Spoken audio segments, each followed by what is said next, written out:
After all the crashes are faded, all my wishful thinking was wrong. I'm jaded.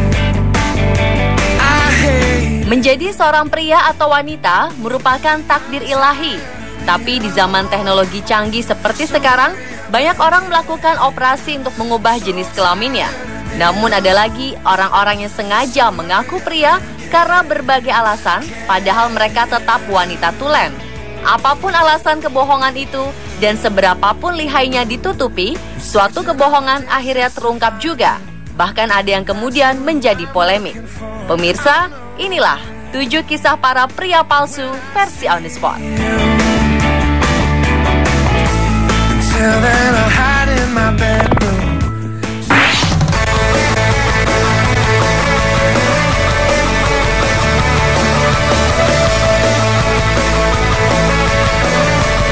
Setelah setahun menjalani bahtera rumah tangga, Bersalina, perempuan warga Mamasa, Sulawesi Barat, baru tahu bahwa selama ini ia menikah dengan wanita.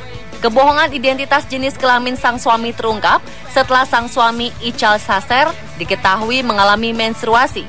Sang istri pun langsung melaporkan temuannya itu kepada keluarga, bahkan juga sampai ke polisi. Bersalina yang kini berusia 35 tahun itu menikah dengan Ical Saser pada Juni 2014 silam. Awalnya sang pria terlihat sebagai pria tulen. Namun setiap bulan Bersalina menemukan bercak darah di pakaian dalam sang suami. Lambat laun pun kecurigaan semakin meningkat. Setelah Bersalina menyelidiki lebih lanjut, pada pertengahan Mei 2015 diketahui bahwa sang suami berjenis kelamin sama seperti dirinya. Pasca ketahuan kedoknya, Ical Saser langsung melarikan diri ke kampung halamannya.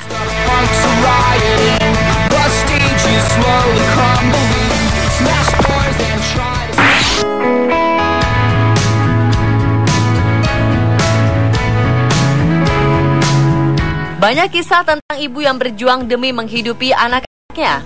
Hal yang sama dilakukan wanita asal Mesir yang satu ini. Tapi menariknya, untuk menafkahi keluarganya, Sisa Abu Daoh harus menyamar sebagai seorang pria selama 43 tahun agar bisa bekerja. Perjuangan hidup wanita berusia 65 tahun itu dimulai ketika suaminya meninggal dunia saat ia tengah mengandung. Sisa yang kala itu berusia 21 tahun ditinggalkan tanpa uang sepeser pun dan tanpa sumber penghasilan. Tuntutan hidup di tengah kebudayaan yang tidak mengizinkan perempuan bekerja mencari nafkah membuat Sisa akhirnya memutuskan untuk menyamar sebagai seorang pria. Setiap hari ia mengenakan pakaian pria, kemudian melakukan berbagai pekerjaan kasar, antara lain mengangkut batu dan semen, membersihkan sepatu, dan bahkan mengemis di jalanan. Dari kerja kerasnya itu, Sisa ternyata mampu membesarkan putrinya hingga menikah. Lama-kelamaan, banyak orang yang menyadari bahwa Sisa adalah seorang perempuan, namun tak ada yang mempermasalahkan jenis kelamin Sisa. Perjuangan hidup Sisa Abu Daoh ini kemudian menjadikannya didaulat sebagai ibu paling berbakti di Luxor oleh pemerintah setempat. Bahkan Presiden Mesir Abdel Fattah al-Sisi menganugerahi penghargaan pada Maret 2015 lalu. Selain itu, pemerintah Mesir memberi Sisa Abu Daoh sebuah kios dan bantuan modal sehingga bisa berjualan untuk menambah penghasilannya.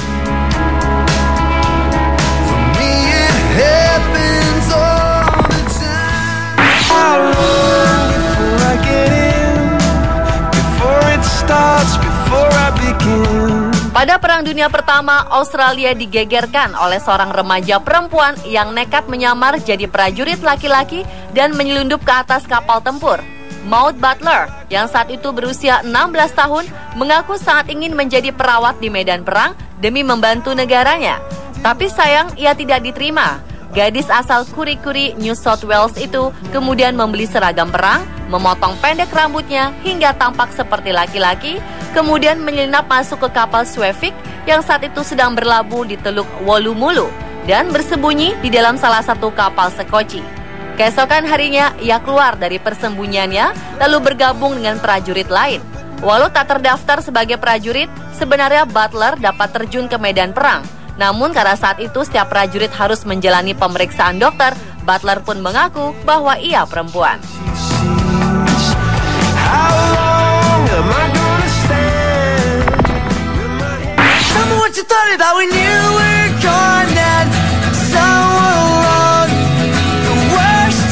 Tidak mudah hidup di tengah masyarakat yang menganut paham bahwa wanita tidak boleh mengecap pendidikan tinggi dan bekerja di luar rumah.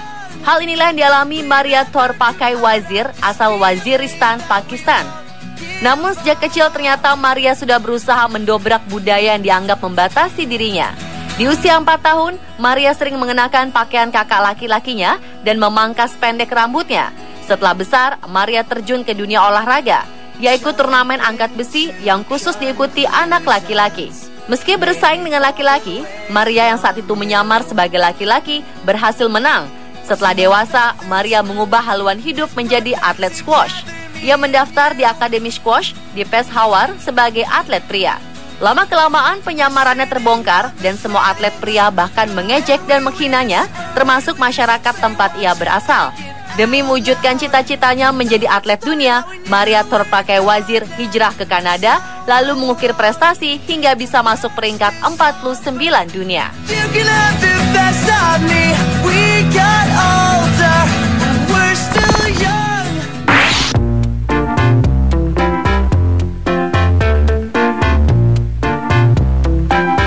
Sosoknya cukup terkenal di dunia dengan pengalamannya sebagai dokter di medan perang. Dr. James Berry adalah ahli bedah Inggris pertama yang berhasil melakukan operasi sesar. Namun pada 1865, sang dokter meninggal akibat epidemi disentri yang melanda London kala itu. Saat wasiat dibacakan, ia meminta tidak dilakukan pemeriksaan postmortem pada jenazahnya. Alasan tersebut kemudian terjawab saat asistennya Sophia Bishop mendandani jasadnya, lalu terkejut karena mengetahui bahwa Dr. Berry yang selama ini dikenal semua orang sebagai pria, ternyata ia seorang wanita.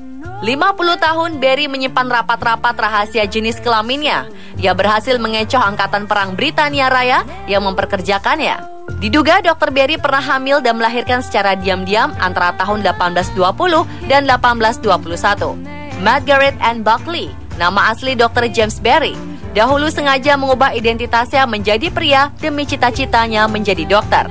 Di masanya, hanya kaum prialah yang bisa bersekolah menjadi dokter. Setelah 140 tahun, sejarawan akhirnya menemukan siapa sejatinya Dr. Berry yang memang diyakini banyak orang sebagai wanita. Big shake on the box, come moving. Big shake to the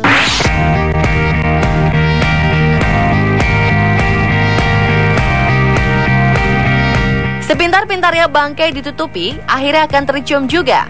Pernyataan ini sepertinya sesuai dengan yang dialami Johnny alias Jonathan. 2 tahun menikahi Waode Nurmalasari, istri pertamanya, Johnny berhasil mengelabui semua orang dengan mengaku bahwa ia seorang pria. Aneh memang, karena selama 2 tahun mengarungi rumah tangga bersama Nurmalasari, mereka tidak pernah melakukan hubungan suami istri. Tapi kedok Johnny kemudian terbongkar saat ia akan menikah untuk kedua kalinya dengan seorang wanita asal Goa, Sulawesi Selatan. Keluarga wanita tersebut curiga dengan jati diri pria palsu yang berprofesi sebagai wira swasta ini. Mereka pun meminta Johnny melucuti pakaiannya dan saat itulah kebohongan Johnny terbongkar.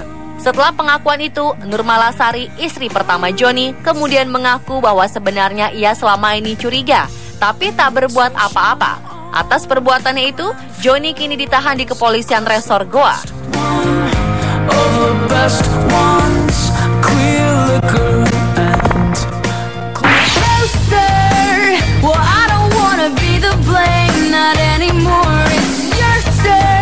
Sebenarnya pria atau wanita bisa melakukan kejahatan, namun mungkin supaya ditakuti korban-korbannya atau memang untuk menutupi jejaknya, wanita satu ini berpura-pura menjadi pria di setiap aksi kejahatannya.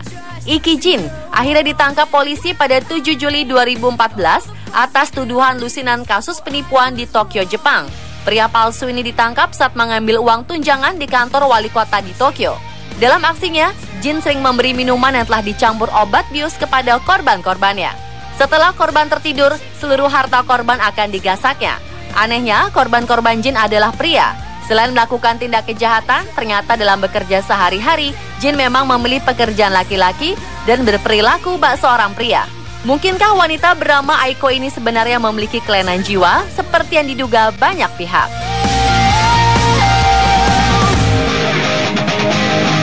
Pemirsa, itulah 7 kisah para pria palsu versi On The Spot.